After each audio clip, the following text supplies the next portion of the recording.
I'm Natalie Brooks, 31, and just last month, I was ready to buy my dream cabin in the Oregon woods after saving $390,000 over 12 grueling years.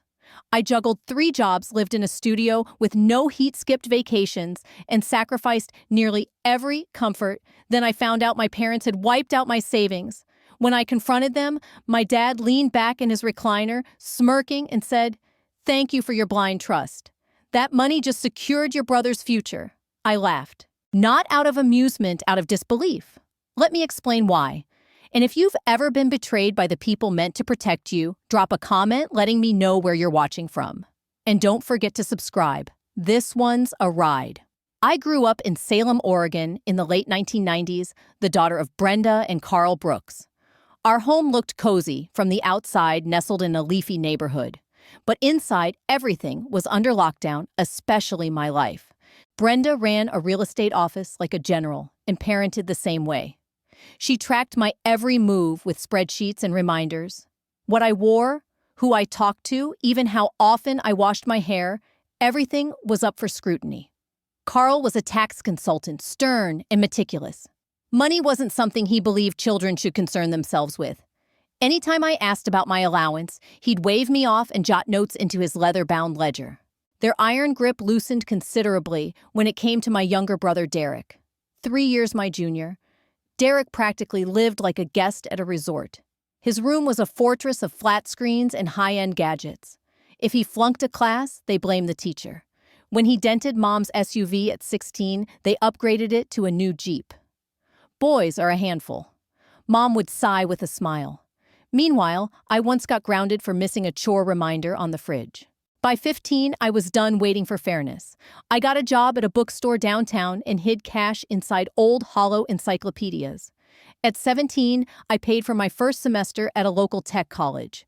I worked the register by day and studied late into the night. When I left home at 20 with a couple $100 and a used futon, my parents scoffed.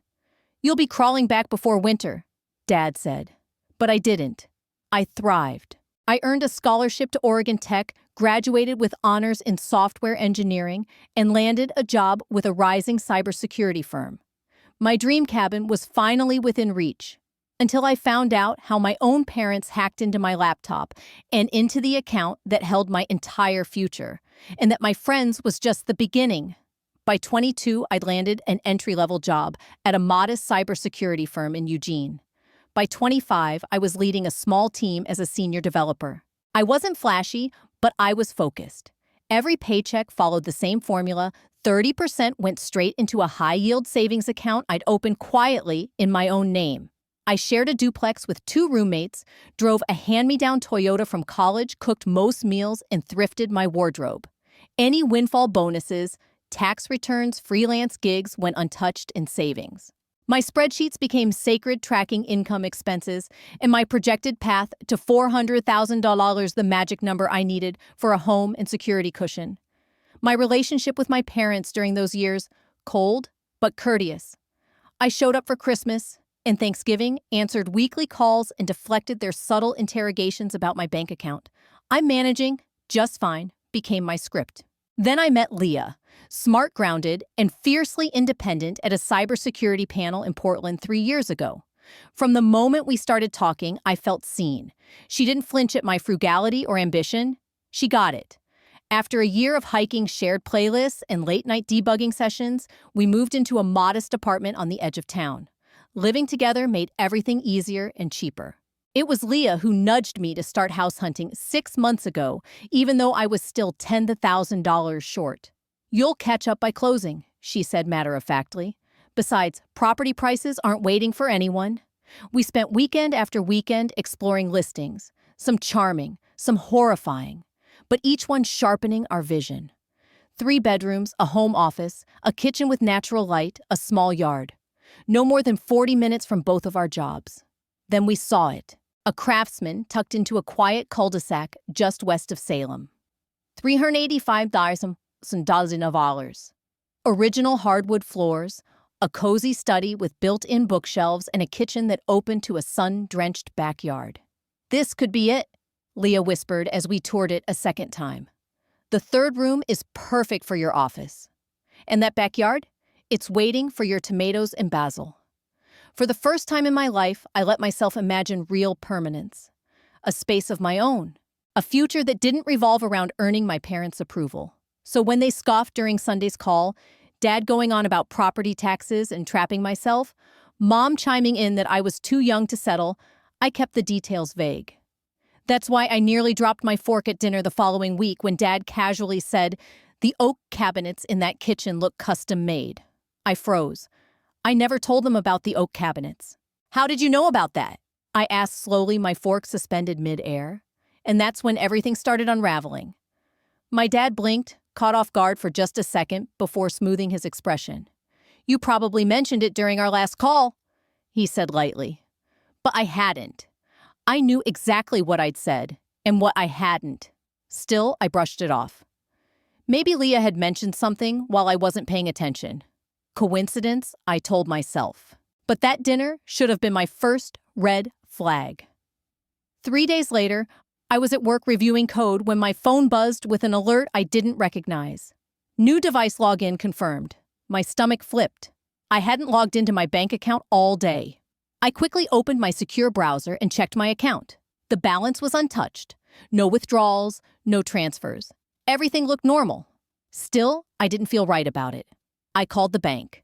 After verifying your identity, the rep said, "We show a login from a new IP address at 2:15 p.m. today.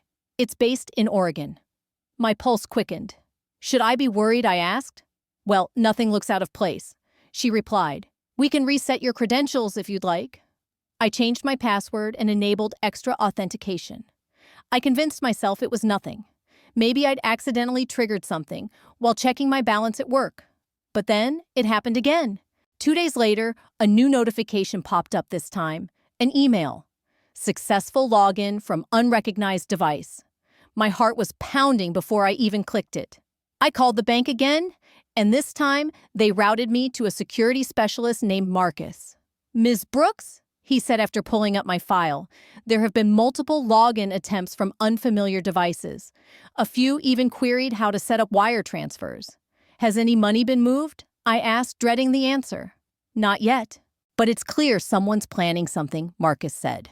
"We recommend freezing your account temporarily and setting up verbal confirmation for anything over $1,000. I agreed immediately. That night, I ran security scans on everything: my phone, my work laptop, and finally my personal computer, the one I'd had for 3 years. It's the same laptop I use to monitor my budget, track every cent, and make my bank transfers. The basic scan showed nothing. But when I ran a deep-level diagnostic, something strange popped up: an application I didn't recognize, silently running in the background. It wasn't in my program files or system tray. After researching it online and calling my friend Chloe, who builds enterprise software for a living, she confirmed what I feared. It was a high-grade spyware program. It tracked keystrokes, took screenshots, and mirrored user activity in real time. I felt my throat tighten. Someone had been watching everything. And then it hit me. 4 months ago, I visited my parents for the weekend, and my laptop had been acting up. That's when Dad said, "Let me take a look. I'll clean it up for you. I'll just run some optimization tools." Dad had said casually, lifting my laptop off the kitchen table and carrying it into his home office. "You know I do this sort of thing for clients all the time." He returned it a few hours later, humming like he'd just completed a favor. The computer was noticeably faster. I'd thanked him without hesitation, never imagining he'd use the opportunity to install surveillance software. Now, sitting in stunned silence with Leah beside me, my skin crawled as the realization sank in. My parents had likely been watching everything. My banking logins, real estate searches, emails from mortgage lenders, even late-night chats with Leah about paint colors and future plans. With trembling hands, I grabbed Leah's tablet and logged into my savings account using the bank's phone verification system to bypass the freeze. The screen loaded slowly. Then it hit me. 0 where my $390 or $1,000 should have been. 10 years of overtime shifts, no vacations, skipped coffees, and worn-out sneakers. There was nothing. My heart dropped. I scrambled to the transaction history. A wire transfer. Executed just the day before.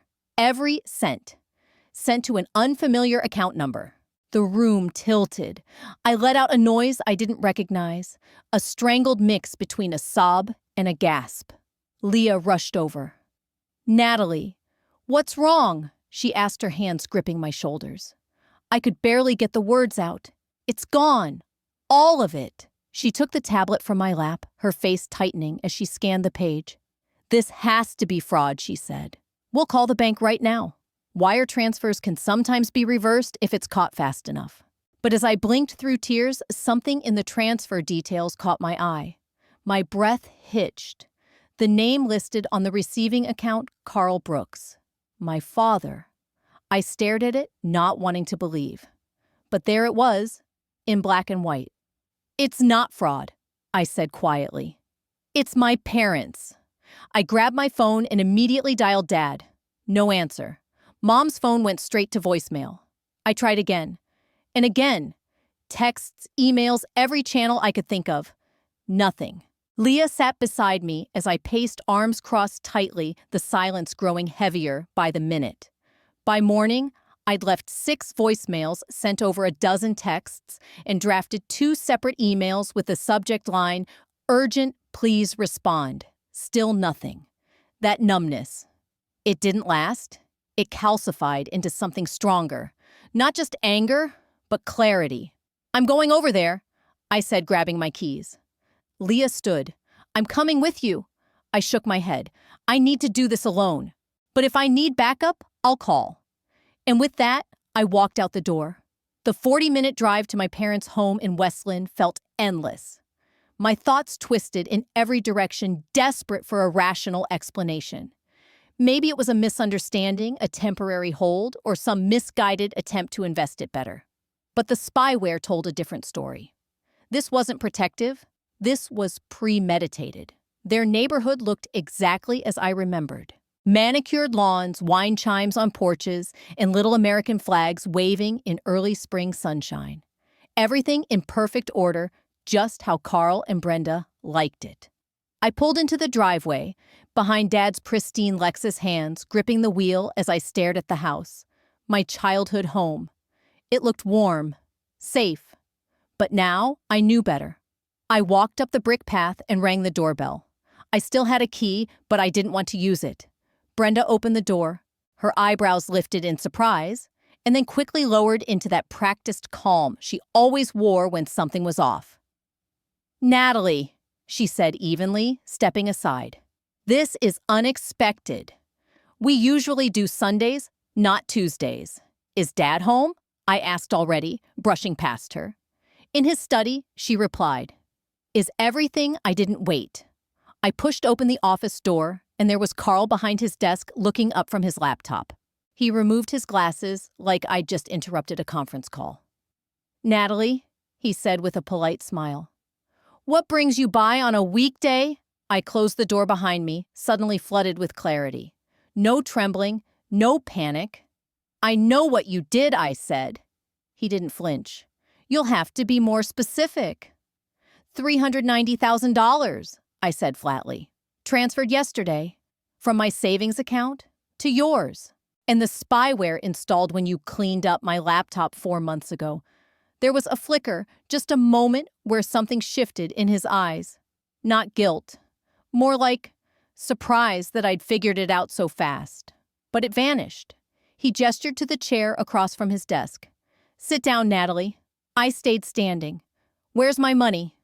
Brenda slipped in, closing the door softly behind her. "Carl?" She said, her voice tight. "She knows." "Of course she knows," he replied coolly. "Sooner than we expected. But it doesn't change anything."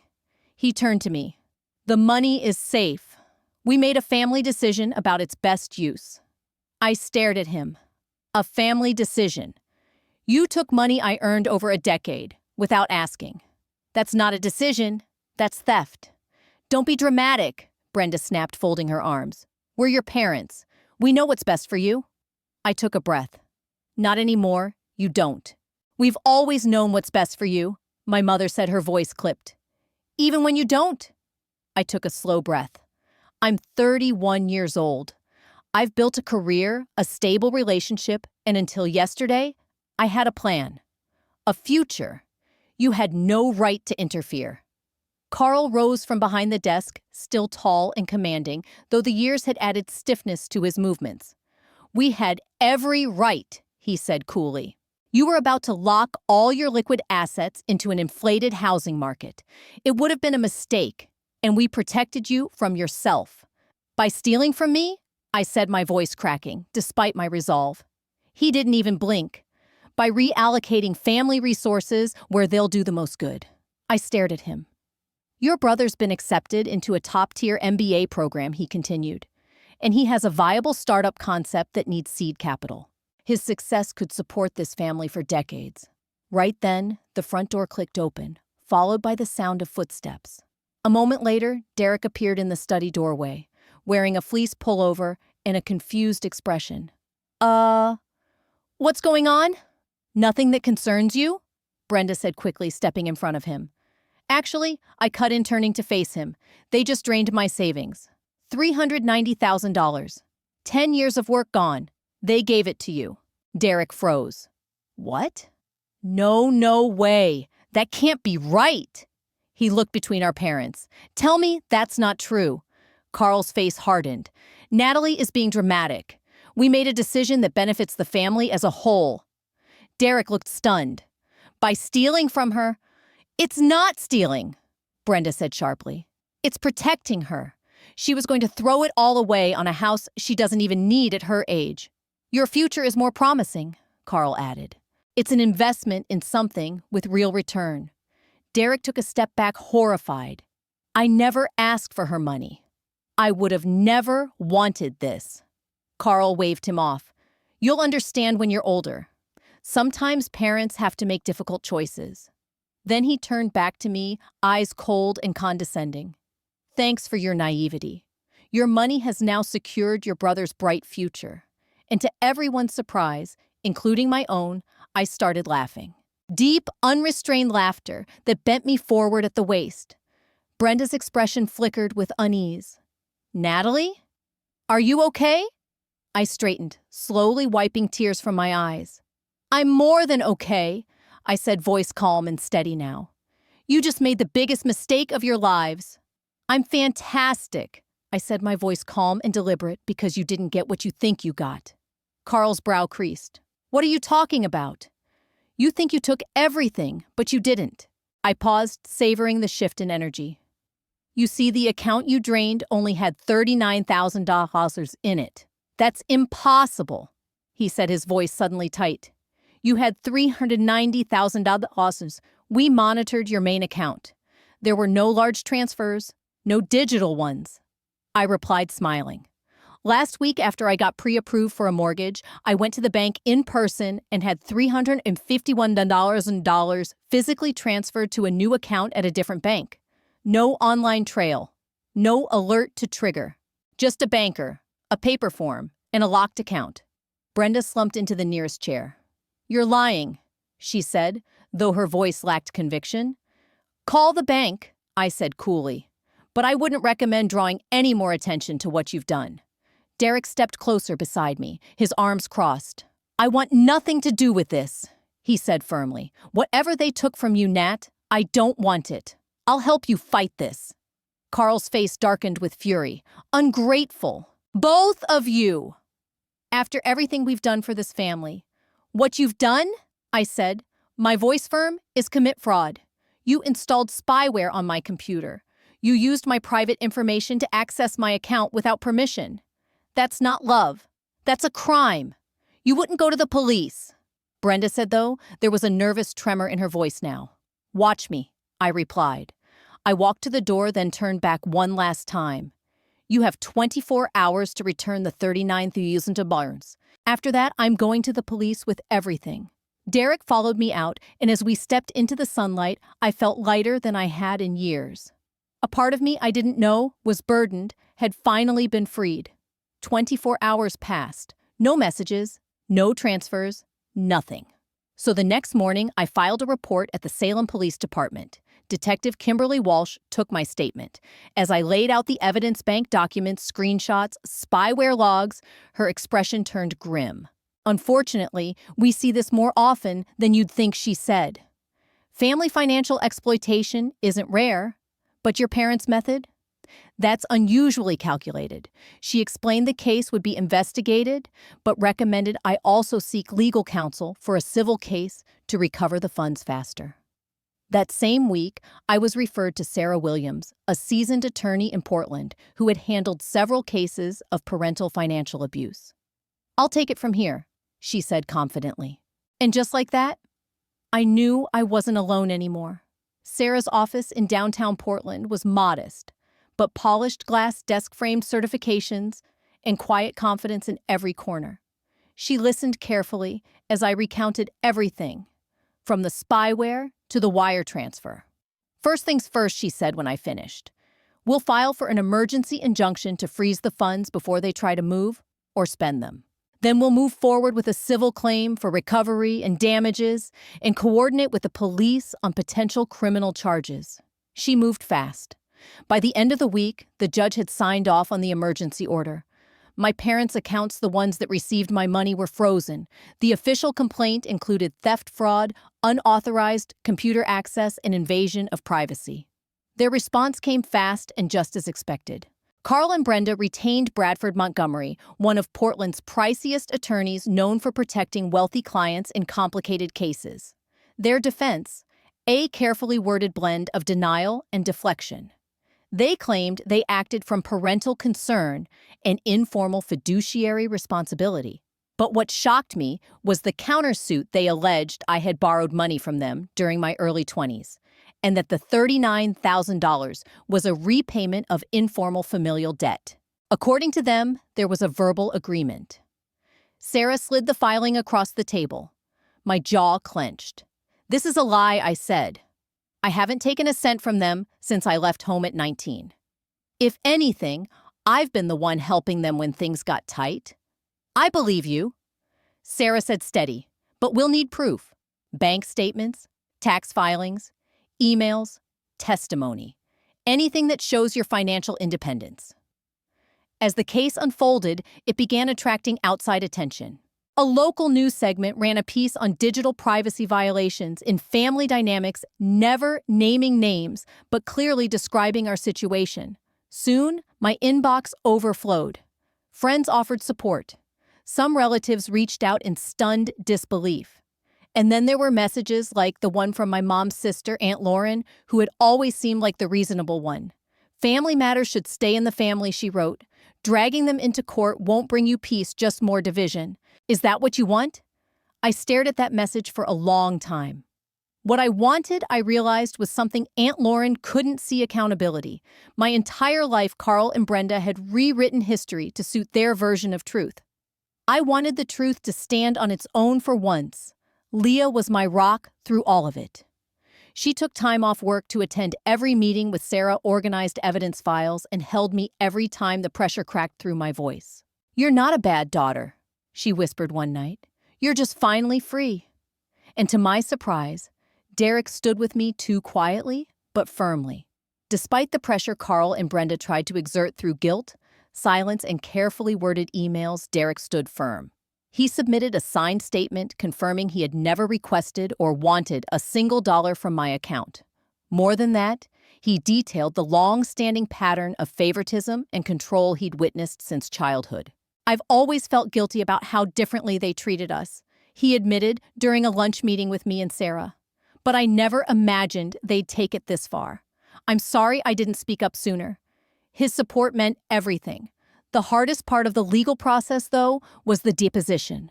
Sitting across from Carl and Brenda in a windowless conference room while their attorney grilled me for hours was more painful than I expected. They looked diminished, somehow. Carl's crisp composure seemed strained. Brenda's impeccable hair and makeup couldn't mask the tension around her mouth. Bradford Montgomery, their high-priced attorney, adjusted his glasses and launched into his narrative. "I was ungrateful, emotionally unstable, reckless with money. Isn't it true?" He asked, voice smooth, that your parents repeatedly advised you not to invest in real estate at your age, that they were merely trying to protect you from poor financial decisions. They expressed opinions, I answered, keeping my voice steady, just as Sarah had coached me. But opinions don't grant them legal access to my personal finances, or the right to monitor my computer. He pressed on. Isn't it also true that your brother's education and business plans represent a better long-term investment for the family as a whole than a house in this inflated market? Sarah immediately objected. The phrase, family resources, is misleading. The funds in question belong solely to my client, Natalie Brooks, earned through a decade of independent employment. As weeks turned into months, the stress was real. The house Leah and I had dreamed of slipped away to another buyer. My parents began whispering among family friends that I had emotional issues, implying my accusations were delusions. There were moments when settling felt tempting, just to breathe again. But each time I faltered, I remembered Carl's smug tone. Thanks for your naivety. Your money has now secured your brother's bright future. As if my decade of sacrifice was disposable. As if I only existed to serve his idea of a legacy. So we pressed on. Sarah brought in digital forensics experts who testified about the advanced spyware installed on my computer. Its installation traced precisely to the weekend Carl had helped clean up my laptop. Bank records proved 10 years of steady saving. No sign of loans, no debt owed. The court date was set exactly 3 months after I first discovered the theft. Despite every delay tactic Carl and Brenda attempted, the judge ruled the case would proceed. And I was ready. If this story has you hooked and you're ready to find out what happens when the truth finally hits the courtroom, don't forget to subscribe so you don't miss the next chapter. As we prepared for the court date, Sarah's phone buzzed with an unexpected call. It was Bradford Montgomery. He wanted to discuss potential settlement terms. Apparently, Carl and Brenda were finally grasping that their case, carefully constructed on control and entitlement, was crumbling fast. We moved forward anyway. The courtroom wasn't the grand echoing space I had imagined from television. It was small, with dull linoleum floors, aging wooden benches, and fluorescent lights that buzzed slightly overhead, too harsh for something so personal. I sat beside Sarah at the plaintiff's table, my back rigid despite the storm brewing beneath my skin. Across the aisle, Carl and Brenda sat stiffly beside Bradford. They didn't meet my eyes. When Judge Patricia Alvarez entered, everything quieted. Opening statements began. Sarah's delivery was steady, precise. No theatrics, just truth. This case is fundamentally about violation, she concluded. Violation of privacy, of financial autonomy, and most sacred of all, violation of trust between parent and child. Then came Bradford. His voice was smooth, his words deliberate. The Brookses have decades of experience in finance. They saw their daughter preparing to lock away her life savings into a single property in an unstable market. Their actions, while perhaps assertive, came from concern, not criminality. When it was my turn to testify, my legs barely carried me to the stand. But when I saw Leah's calm, unwavering gaze from the gallery, I breathed deeper. Ms. Brooks. Sarah began gently tell the court about your financial history. I spoke of my early independence. My first job at 16, paying for community college, the way I tracked every dollar in spreadsheets. The decade of saving that had brought me close to owning a home. And when did you first suspect something was wrong? Sarah asked. I recounted the suspicious login alerts. The discovery of spyware. The moment I logged in to see my account at zero, my life's work gone. Did you give your parents permission to access your account? No, never. Did you approve any transfer of funds to your brother? Absolutely not. And how has this impacted you? Sarah asked. I paused, the lump in my throat pressing hard. It shattered me. Not just financially, but emotionally. These were the people who raised me, and they used that position to exploit me in the most intimate way. I still have moments where I question everything I ever shared with them. Then came the cross-examination. Bradford leaned forward. You claim to be financially responsible, Ms. Brooks. Yet you dismissed the advice of a man with over 30 years of financial expertise. Your father. Why should the court view your decision-making as superior? Bradford leaned on the podium, voice calm, but pointed, suggesting that my decision to buy a home was driven more by emotion than financial logic. He painted my parents as experienced professionals who had simply been ignored by their stubborn daughter. They shared their concerns multiple times, didn't they? He asked. No, I said, my voice firm and unwavering. They expressed opinions about my house hunt. Yes, but at no point did they say they were considering taking my money to fund Derek's future. That conversation never happened. Next, our digital forensics expert took the stand. She was concise, technical, and devastatingly clear. The software installed on Ms. Brooks's laptop is not standard parental control software, she explained. It's capable of recording keystrokes, including passwords, capturing screenshots, and even accessing the microphone and camera remotely. This type of surveillance is typically used in corporate espionage. Judge Alvarez shifted in her seat, visibly disturbed. Carl shifted too, shoulders tightening as the expert identified the exact date and time the spyware had been installed. The same weekend, Carl had taken my laptop to clean it up.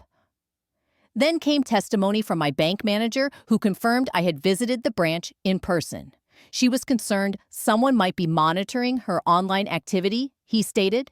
Ms. Brooks requested a manual transfer of funds with no digital trail, which we accommodate under special circumstances. It was unusual, but entirely client-driven. This directly countered Carl and Brenda's claim that I'd fabricated the preemptive transfer of my savings. But the most powerful moment of the day came when Derek took the stand.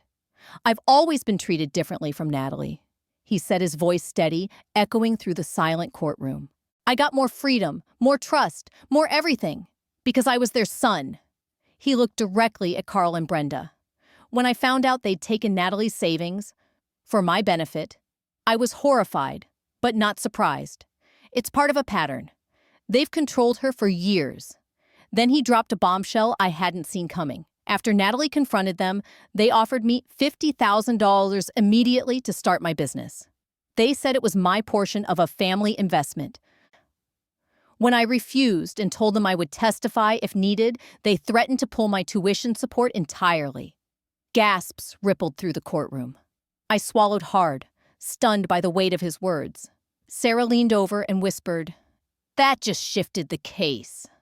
I nodded, slowly, heart pounding, watching the cracks finally show in the perfect image Carl and Brenda had spent a lifetime building. And this time, it was all happening in the open. A quiet gasp escaped Brenda's lips while Carl's face turned a deep, burning red. "Derek, that's enough," he snapped before the judge sternly reminded him. "Mr. Brooks, you will not speak out of turn again." As the courtroom recessed for the day, Sarah gathered her files, glancing sideways at me with a flicker of optimism. "She's clearly disturbed by the spyware evidence," Sarah whispered as we left the courtroom. "And Derek's testimony that may have tipped the scales." The next morning brought an unexpected turn. Just before proceedings were scheduled to resume, Bradford Montgomery requested a recess to consult privately with Carl and Brenda. 30 minutes later, court resumed. Bradford rose and addressed the judge. "Your Honor, my clients would like to propose a settlement." A murmur rippled through the room. He outlined the offer: full return of the $39,000 plus $20,000 in damages to cover legal fees and emotional distress. In exchange, I would drop all claims and agree not to pursue criminal charges. Judge Alvarez turned to me. "Ms. Brooks, are these terms acceptable to you?" I turned to look at Carl and Brenda. Really look at them, not as my parents, but as the people sitting across from me at the defendant's table. Their practiced composure was cracking. Carl avoided eye contact. Brenda's hands were clenched in her lap. They had stolen from me, monitored me, and tried to twist it all into some version of parental love. I straightened. "No, Your Honor," I said loud and clear. "Those terms are not acceptable." Bradford blinked in disbelief. Sarah leaned toward me and whispered urgently, "Natalie, this is a fair deal. We should consider it." "I've been reasonable my whole life," I murmured. "It's how they controlled me. Not this time. I want the court to decide. So the trial moved forward. When the court reviewed financial records from Carl and Brenda's accounts, a new layer of truth came to light. They were struggling. Carl's investment firm had lost several key clients. Their mortgage had ballooned due to a poorly timed refinance. Derek's business school tuition was more than they could handle. They had taken my money not just to control me, but out of desperation. To them, my savings weren't just convenient, they were necessary. It didn't excuse them, but it explained the panic behind their betrayal. In her closing argument, Sarah stood tall and unwavering. This wasn't a mistake, she said. This was months of surveillance manipulation and theft, all carried out by the very people meant to protect my client. The court must send a clear message: family does not place you above the law. I exhaled slowly. The truth was finally out. And for once, it wasn't theirs, it was mine. Bradford Montgomery's closing remarks were noticeably more subdued than his grandiose opening. He leaned heavily on Carl and Brenda's previously unblemished reputations in the community and their sincere belief that they were acting in the family's best interest. But it wasn't enough. Judge Alvarez took one day to deliberate. When we returned to court the next morning, the tension in the room was thick enough to cut with a knife. I sat beside Sarah, hands clasped tightly in my lap. In the matter of Brooks versus Brooks, Judge Alvarez began, her voice unwavering. This court finds in favor of the plaintiff. My breath caught. The defendant's actions constitute clear violations of Oregon state statutes concerning financial fraud, privacy invasion, and unauthorized digital access. She ordered Carl and Brenda to return the full $39,000 plus $50,000 in punitive damages. She also issued a permanent injunction barring them from any contact with my financial institutions or electronic devices. While this court acknowledges the complexities of parent-child relationships, she continued, looking squarely at Carl and Brenda, that relationship does not equate to ownership of an adult child's life or her money. She praised my financial independence and condemned their calculated overreach. As a final note, she added, "This matter will be referred to the district attorney's office for potential criminal prosecution. That decision, however, lies with their discretion." Carl sat frozen. Brenda didn't lift her eyes. They hadn't just lost a court case, they'd lost control of the narrative they'd worked a lifetime to script. As Sarah and I walked out into the hallway, Derek caught up with us. "You okay?" he asked quietly. I thought for a moment before answering. "Not yet," I said honestly, "but I will be." The weeks after the verdict were a whirlwind. Carl and Brenda complied quickly with the court's orders, no doubt trying to avoid further legal exposure. The DA declined to file criminal charges, citing their clean record and full restitution. I now had more than I'd originally saved. And for the first time in months, Leah and I returned to house hunting.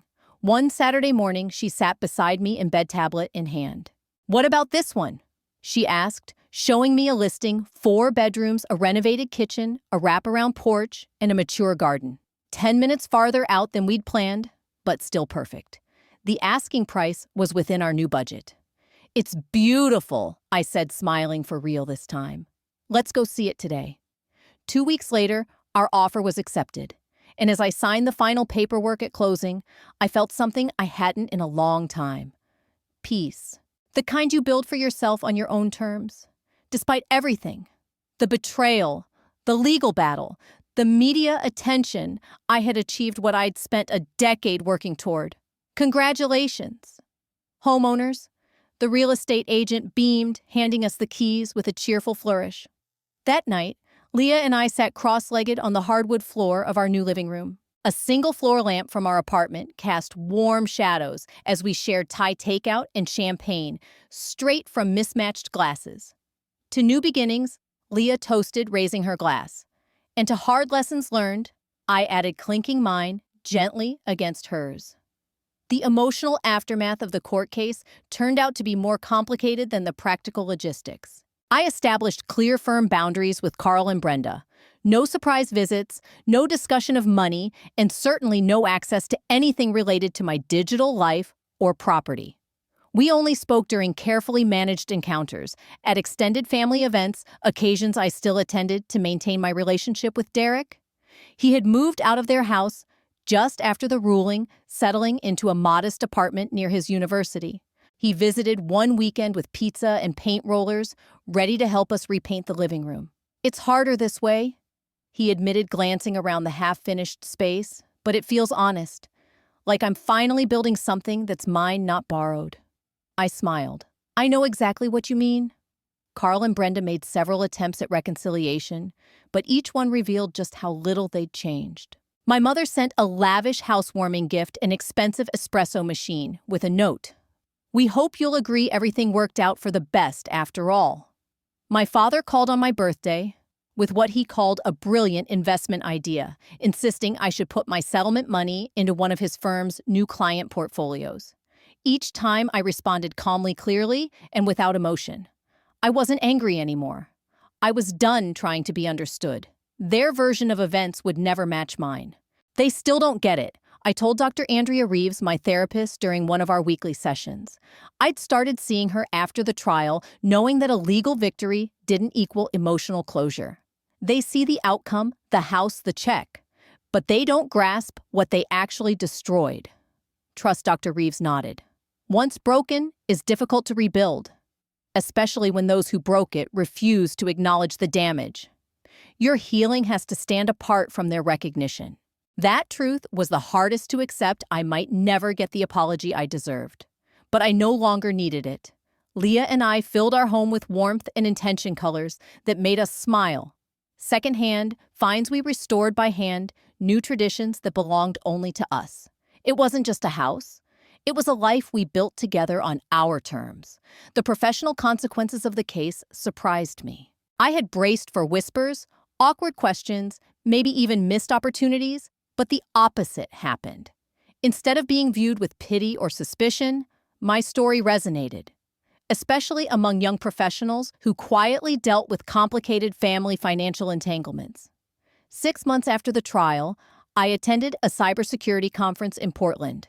During a networking session, a senior developer from a leading cybersecurity firm approached me. Over coffee, she said, "Your story's more common than you think. But what stood out was how you navigated both the emotional and technical violations." She paused, then added, "We're building out our family security team. There's a spot if you're interested." It wasn't just a job offer. It was a significant promotion and a chance to help develop tools designed to protect individuals from exactly the kind of digital overreach I had endured. After careful thought, I accepted. Transforming a personal violation into a professional mission gave me purpose I hadn't expected. I wasn't just healing, I was helping others protect themselves. Leah was thriving too. Her design consultancy had landed 2 national clients, and she was considering bringing on a junior partner to help manage the growing demand. Professionally and personally, we were flourishing. One crisp October evening, we sat on our porch swing, wrapped in a shared blanket, watching neighborhood kids chase each other through falling leaves. Leah reached into her coat pocket and pulled out a small velvet box. "I've been waiting for the right moment," she said, eyes soft, voice slightly nervous. "And maybe there's no such thing, but this feels close." Inside was a simple, elegant ring. "We've talked about marriage in theory," she continued. "But after this year, I'm sure I want to build a life with you. Will you marry me?" My heart swelled. The past year had brought pain, but also growth, clarity, and love. "Yes," I whispered, letting her slide the ring onto my finger. I pulled her into a kiss that tasted of new beginnings. Derek was the first person I called. His happiness was immediate and sincere. He'd become more than a brother, he was a friend too, now that we'd both broken free of our parents' narrative. As Thanksgiving approached, Leah and I debated what kind of holiday we wanted to create. "What do you want to do?" she asked gently. "It's your call." After some reflection, I decided on a small, intimate gathering with Derek and a few close friends. Instead of inviting Carl and Brenda, I mailed them a polite holiday card. It wasn't forgiveness, exactly, but it was peace. On my terms, not yet. But it was a conscious choice not to let Carl and Brenda's past actions continue to steer my life. or weigh down my emotional well-being. I was building something new, something that honored the strength I found in standing up for myself while also making space for joy, connection, and the possibility of healing. As Leah and I prepared our first Thanksgiving dinner in our new home surrounded by chosen family, I had a quiet moment of clarity despite everything, or maybe because of everything, I had arrived exactly where I was meant to be. 1 year after the court ruling, my life had changed in ways both visible and deeply personal. Our house now felt like a sanctuary. There was a thriving vegetable garden out back, and the walls held artwork and framed memories of the life Leah and I were shaping together. We'd married that spring in a small ceremony under the oak tree in our backyard. Derek stood beside me as my person of honor, and a handful of close friends bore witness to the vows Leah and I made. My relationship with my parents remained distant but civil. We had what Dr. Reeves called structured contact, clear boundaries set, expectations. Holidays were hosted in neutral spaces. Conversations stayed surface level. Any attempt to give unsolicited advice, especially about money, was politely redirected. "I'm still working on forgiveness," I admitted to Dr. Reeves during one of our monthly sessions. "Not for them, for me. I don't want to carry that weight forever." "Forgiveness doesn't mean excusing or forgetting," she reminded me. "It means choosing not to let the pain run your life." Her words stayed with me, especially in those rare moments when a look or a phrase from Brenda stirred up old wounds. But those moments passed faster now. They no longer defined me. Derek had recently graduated and launched a small tech startup, self-funded through grants and private backers, not our parents. Over dinner one night, he told me, "I'm following your lead, building something that's mine." His own work in therapy showed. He had boundaries now, not just ideas about them. He stood taller, laughed easier, and the biggest surprise of the year, my growing work in digital and financial education. What started as a guest talk at a community college turned into a full-fledged workshop series I called Digital Boundaries. The workshops blended real-world security strategies with honest conversations about family autonomy and how to protect both your passwords and your peace. I began partnering with local domestic violence organizations, recognizing that financial control was often an overlooked aspect of abusive dynamics. What started as cybersecurity outreach evolved into something deeper. "Your story resonates," my co-facilitator Marissa told me after a particularly emotional workshop. "Because it's not just about money or surveillance. It's about something more fundamental, the right to independence, to build a life on your own terms." Leah's design business had expanded too. She now had 2 employees and had moved into a charming brick office space downtown. Her work brought beauty and thoughtful function to homes across the city. My work helped protect people's privacy, their digital autonomy, and their ability to feel safe online. Together, we had built not only a home, but a life of shared purpose, one rooted in healing and shaped by values we had chosen, not inherited. My understanding of family had changed profoundly. Biology, I'd come to realize, doesn't entitle anyone to your trust. The most meaningful relationships in my life were now grounded in choice, respect, and reciprocity. "Family is who sees you clearly and loves you anyway," Leah said one evening as we hosted a small dinner with Derek, a few close friends, and some of my work colleagues. Looking around the table, I knew she was right. They had stood by me through my lowest points. These were the people who earned their place in my life, not through blood, but through unwavering support and boundary-honoring love. That shift didn't erase the complicated feelings I still held about Carl and Brenda. I could acknowledge that parts of my childhood were good. I could even appreciate some of the structure they'd instilled. But I didn't need to let those memories override the harm they'd done or open the door for more. Then, on the 1-year anniversary of the court ruling, an unexpected email arrived from Carl. This time, the tone was different. "I've been doing some difficult reflection," he wrote. "While I believed our intentions were protective, I now understand our methods were deeply wrong.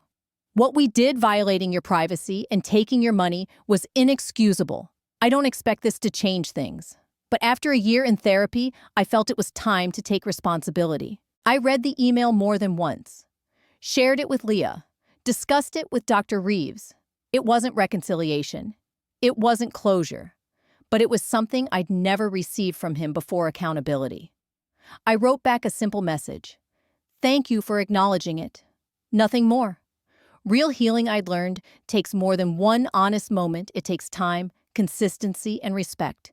And as I reflect on everything I know now, freedom isn't just financial. It's the power to protect your peace and choose your future no matter who tries to rewrite it. If you've made it to the end of my story, thank you. Truly. Sharing this journey wasn't easy. But if even one person out there feels seen, validated, or empowered because of it, then it was worth every word. Now, I'd love to hear from you. Drop a comment below. What would you have done in my shoes? Have you ever had to set boundaries with family or stand up for yourself when it wasn't easy? I know how isolating it can feel, and your stories, your advice, even just your encouragement might be exactly what someone else needs to read today, including me. If you want to support this journey, support the choice to reclaim your voice, your boundaries, and your peace, leave a message below. Tell me what resonated with you. Tell me where you found your strength. And if you're in the thick of it now, if someone in your life is crossing lines, controlling you, or trying to rewrite your reality, here's what I've learned. You are allowed to protect your peace. You are not selfish for setting limits. You do not owe anyone access to your life just because they share your last name. Build a life rooted in your values, not your family's expectations. Healing isn't linear. Some days you'll feel strong, others you'll ache. But with the right support chosen, family, good therapy, and yes, even strangers who show up in comment sections, you will find your footing. So let's keep this conversation going. Let's be louder about boundaries, about digital safety, about the kind of love that respects who we are. Because if I've learned anything, it's that freedom begins when we stop asking for permission and start living on our own terms.